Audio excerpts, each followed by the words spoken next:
Bismillahirrahmanirrahim. Innallaha ma'al ladzina taqaw wal ladzina hum muhsinun. Alhamdulillahirabbil alamin. Wassalatu wassalamu ala Muhammadin asyrafil mursalin wa ala alihi wa sahbihi ajmain. Assalamualaikum warahmatullahi wabarakatuh. Dan salam sejahtera. Terima kasih Datuk Alwi selaku pengacara majlis. Yang berhormat sahabat saya Datuk Man Ibrahim Tuan Man, Timbalan Presiden PAS Malaysia. Terima kasih dapat hadir sama Datuk Tuan. Yang amat berhormat Datuk Wan Rasdi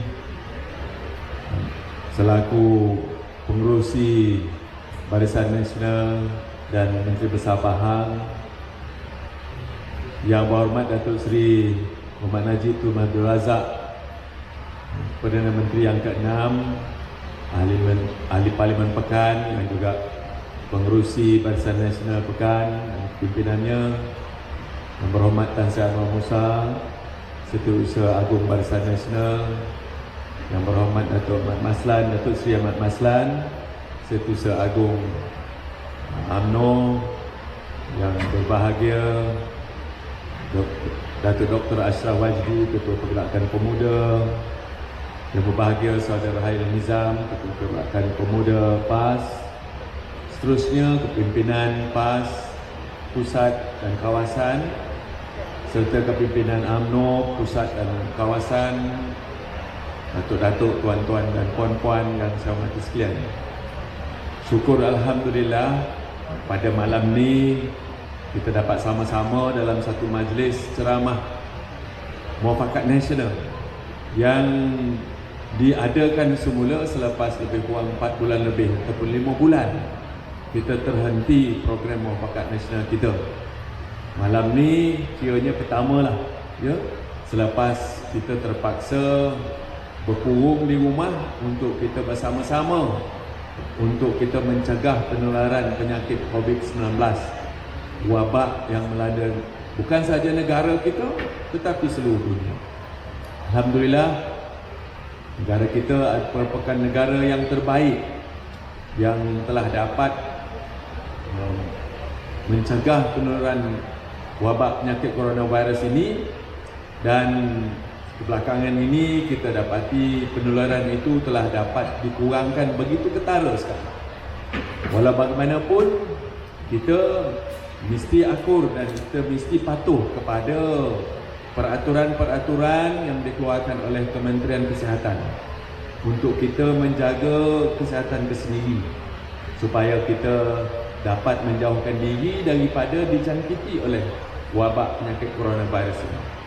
Tuan-tuan puan sekalian, hari dah lanjut dan saya pun rasa semua rakan-rakan tadi telah pun menyentuh berkenaan dengan betapa pentingnya Muafakat Nasional yang telah pun kita wujudkan hasil daripada pemufakatan kebersamaan kita, dan yang penting sekali lah keikhlasan kita untuk melihat supaya penduduk majoriti di negara ini, orang Melayu dan yang beragama Islam, tidak terus berpecah dan berbalah di antara satu sama lain. Kerana kita telah lihat akibatnya apabila kita berpecah dan berbalah, maka menang sorak kampung Tegadai. Kampung kita Tegadai, pilihan hari ke-14, jatuhlah noktah. Orang Melayu, parti Melayu yang memerdekakan negara ini tak lagi dapat mentadbir negara, tetapi ditadbir oleh parti yang mana kita telah lihat dan menerima akibat dia daripada pentadbiran mereka selama 22 bulan selepas bulan Mei 2018. Dan Alhamdulillah, Tuhan Maha Kaya, Maha Besar, doa kita termakbul kerana kita dah tak sanggup lagi duduk di bawah satu kerajaan yang jelas sekali tidak mempunyai ihsan kepada orang penduduk majoriti di negara ini dan juga agama Islam sebagai agama persekutuan. Dan pada awal tahun ini, maka Kerajaan Pakatan Harapan telah dengan sendiri gagal dan tumbang. Bukan kita tumbangkan, tuan-tuan sekalian. Jangan dengar cakap orang kata kita yang mengkhianat, menumbangkan mereka. Mereka sendiri yang tumbang akibat daripada Perdana Menteri Kerajaan Pakatan Harapan, dia telah pun meletakkan jawatan. Maka bila Perdana Menteri meletakkan jawatan, kabinetnya dengan secara automatik terbubar dengan sendiri. Maka kerajaan pada ketika itu terbubar juga.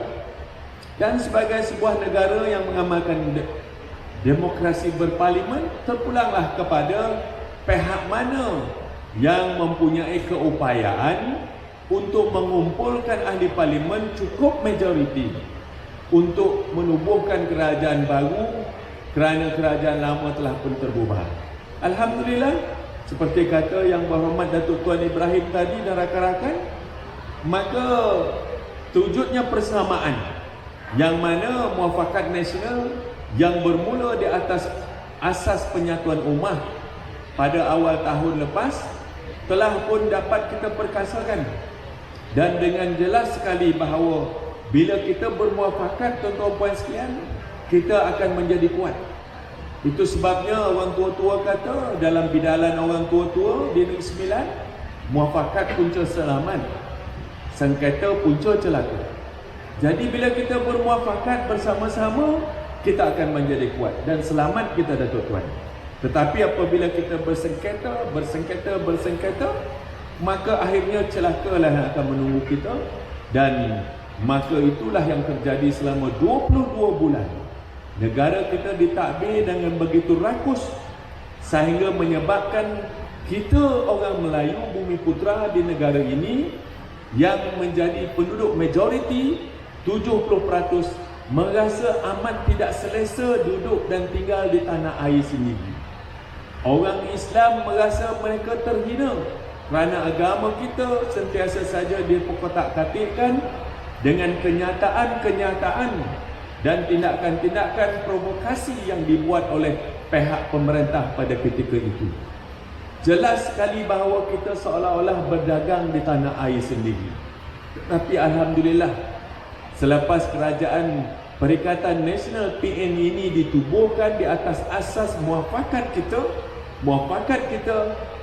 nasional, penyatuan ummah, UMNO, PAS, Barisan Nasional, dan ada pula kumpulan daripada Perikatan Nasional yang lain, iaitu PBBM dan sedikit daripada PKR, datang bersama-sama menubuhkan kerajaan yang hari ini amat disenangi dan kerajaan yang mendatangkan satu rasa yang amat selesa kepada penduduk kita, terutamanya penduduk majoriti di negara ini.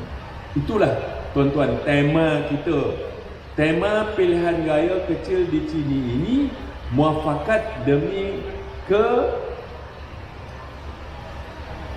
kestabilan. Tuan-tuan puan sekalian, kalau nak stabil mesti muafakat punca dia. Kalau keluarga mesti bermuafakat. Dalam keluarga itu mesti harmoni. Kalau tidak, keluarga pun tidak akan stabil. Masyarakat kalau tak ada muafakat, tak ada kestabilan. Begitu juga negara. Mana mungkin negara diurus dengan tidak ada kestabilan? Penduduk majoriti terasa mereka terhimpit. Penduduk majoriti negara ini 22 bulan merasa mereka terasing, tuan-tuan puan sekalian.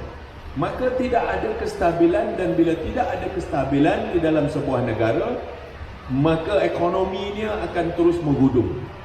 Di bawah pentadbiran Barisan Nasional Datuk Seri Najib, Perdana Menteri kita pada ketika itu, 2017 ekonomi negara kita tumbuh begitu rancak, hampir 6%, 5.9%. Kedua terbaik dalam negara Asia selepas Tanah Besar China. Tetapi bila kita kalah pada pilihan raya ke-14 2018, tuan-tuan puan sekalian, secara tak semena-mena, ribut tidak, taufan pun tidak. Tetapi ekonomi negara kita terus menghudum dan menguncup, dan perkembangan ekonomi kita amat tidak membanggakan sekali. Kerana apa?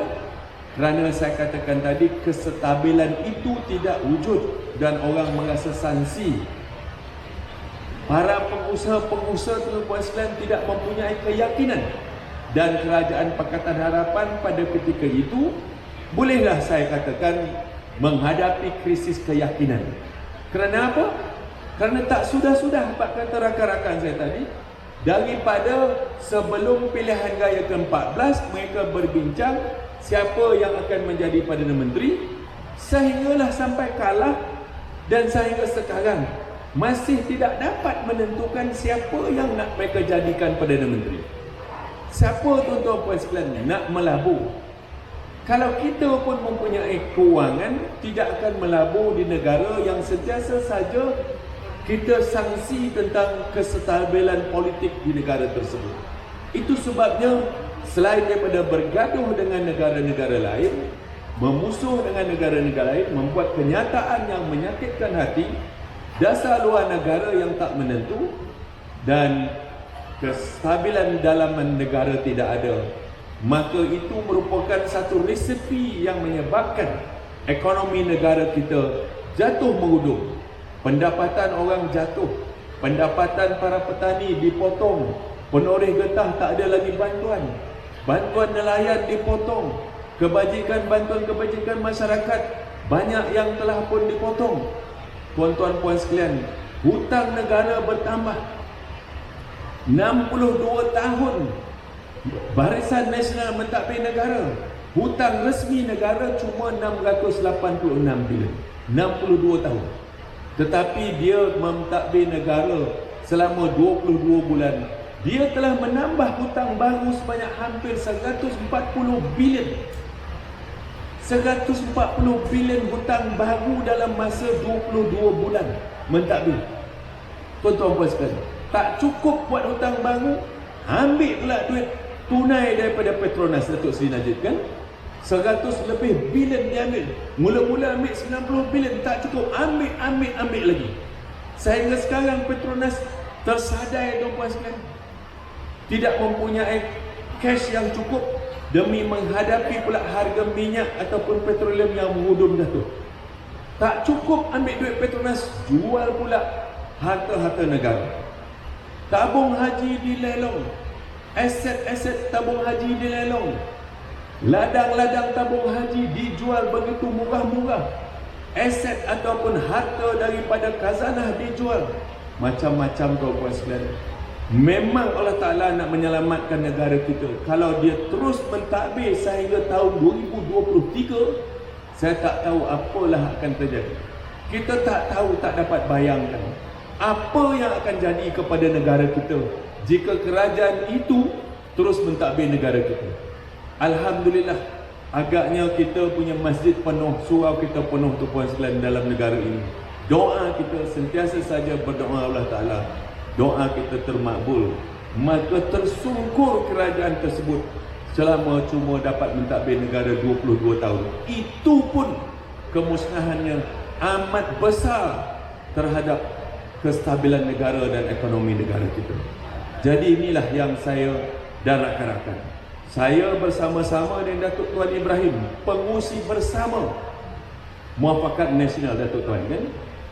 Kita dah nak mesyuarat dah setiap minggu, tapi pasal kita ada PRK ini, kita buat minggu depan, kita buat mesyuarat.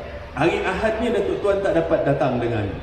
Kita memanggil semua ketua-ketua, pengurusi-pengurusi perhubungan UMNO dan juga PAS, pemimpin negeri dan setiausaha badan perhubungan, untuk kita, Tan Sri Anwar, setiausaha Muafakat Nasional dengan Datuk Taqiyuddin, untuk kita Tan Sri kan, untuk kita memberi hala tuju dan arah tuju kepada setiap negeri supaya menggerakkan segera kita punya muafakat nasional di negeri dan juga di parlimen. Kerana apa? Kerana tuan-tuan puan sekalian, perlu bersedia kita, kerana pilihan raya boleh jadi bila-bila. Kerana mangkuk-mangkuk ni sentiasa saja nak menyerang hendak tuan-tuan sekalian. Kalau diserangnya hendak masa parlimen bersidang, kalau tak dapat kita undi, dia lebih undi, kita jatuh tersungkur pula. Dan perlulah kita bersedia. Itu sebabnya kita panggil segera supaya setiap negeri dan negeri mengarahkan setiap parlimen, jentera mufakat nasional mesti digerakkan dan mesti buat kerja supaya apa yang perlu persiapan dan kesiapsiagaan kita untuk menghadapi pilihan gaya yang kita boleh jangka bila-bila masa.